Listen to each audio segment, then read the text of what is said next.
Howard could see it, could see the deep past, could see the far future, the future so vast. He felt his corneas freeze and reheat. He felt like a pile of damp, writhing meat. The great older one slept beneath Great Mile Isle. None knew for how long, but it had been for a while. And as for the island, with rocks shaped like teeth, it was the mouth of the serpent, Sir Keith. Howard saw everything. He knew it all. And then he saw God. The great elder stood tall. Howard knew that he couldn't take down the great beast, but put it back to sleep? He could do that, at least. He closed his eyes once. He pictured his friend. Howard wasn't a dunce. He knew this was the end.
Howard, I love you, his mother once said.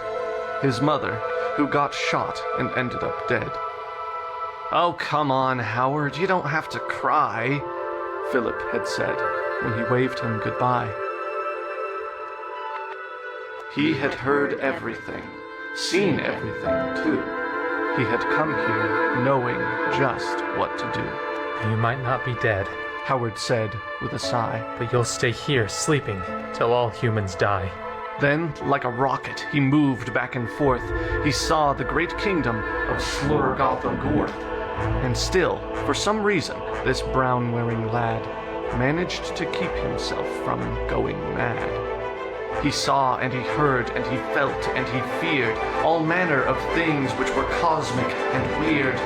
He saw every world, every game, every tale. He then got devoured by a giant whale, and then all went black for a moment or two. But when he woke up, Howard knew what to do. All through the city, the Ancient Ones wailed. This was a disaster. Their prophecies failed. Soon enough, though, they became as before. They sat in their city and waited once more. They chanted in tongues and they sang their great praise. The Elder will rise again one of these days. And as for poor Howard, well, he tried to run, till a rock smashed his leg and his journey was done. For a time he said nothing, no, nothing at all. He did not cry, did not wail, did not bawl. I've done a great thing today, Howard said. and so I suppose, if I have met my end, I can be happy, for the Elder still sleeps, and he'll stay down here sleeping with all of these creeps. Howard saw spiders. He saw Nessie, too. Now go to sleep. That means all of you. And after he saw the last little eldritch bug had found itself snug in the last eldritch rug, Howard just smiled, his leg torn to shreds, till a rock hit his face and he saw shades of reds. Then, suddenly, as his consciousness faded, Howard saw Phillip, and he felt so elated. He was so happy he wanted to shout, but tired grunting was all that came out. Then all went black.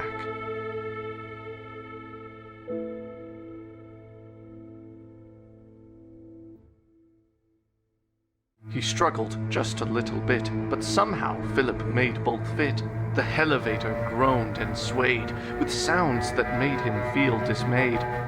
Finally, they reached the top of that horrid reddish shaft. When they got out, Phil heard a pop. Then Phil almost sort of laughed. "You'll never make it down there now," Phillip said. "That is my vow." Then Phil walked and carried his friend until they finally reached the end. But Montgomery's boat had been destroyed. What tricks had Doc Morose employed? That's when Phil heard from behind. "You think that I have lost my mind?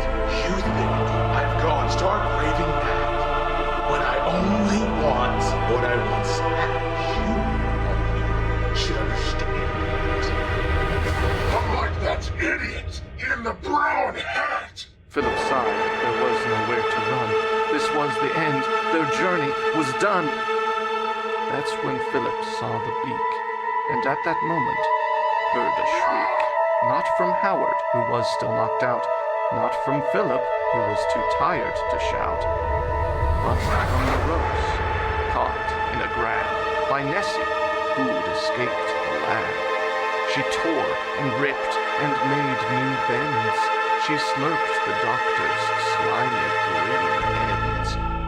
Then she smiled at Philip and licked Philip's face, as if to say, "I don't belong in this place." Howard awoke with a great sense of pain. "Good, you're awake," Philip said. "You're insane. I cannot believe that you pulled that off, man." Believe me, Howard choked up some blood. I can. The two laughed a moment. Wait, how do we leave? Said Howard, in desperate need of reprieve. Phil smiled. "I've got something hid up my sleeve." The two boarded Nessie, who swam for the shore. She wasn't as scary as she'd been before. Perhaps a good meal was all that she needed. Going unfed would turn anyone heated. Eventually, Howard and Philip reached town, but nobody tied the great yellow beast down. And Howard was met with a mad-looking mob, a mob which was led by a copper named Bob. But Phil wasn't having it, and he sent away all of the folks who had gathered that day. The cops stormed the island and they shut it down, and rumors about it spread all throughout town. Howard and Philip and Nessie, all three, worked for Angelique and lived happily. That's how a boat stolen late in the night led a man named Howard to face a great fright. The journey was long and quite difficult too, so thank you for playing our game, all of you. You fought tooth and nail and survived all night long. So now, enjoy credits, and of course, a theme song. Howard and Philip are once again close. They've escaped from the Island of Doctor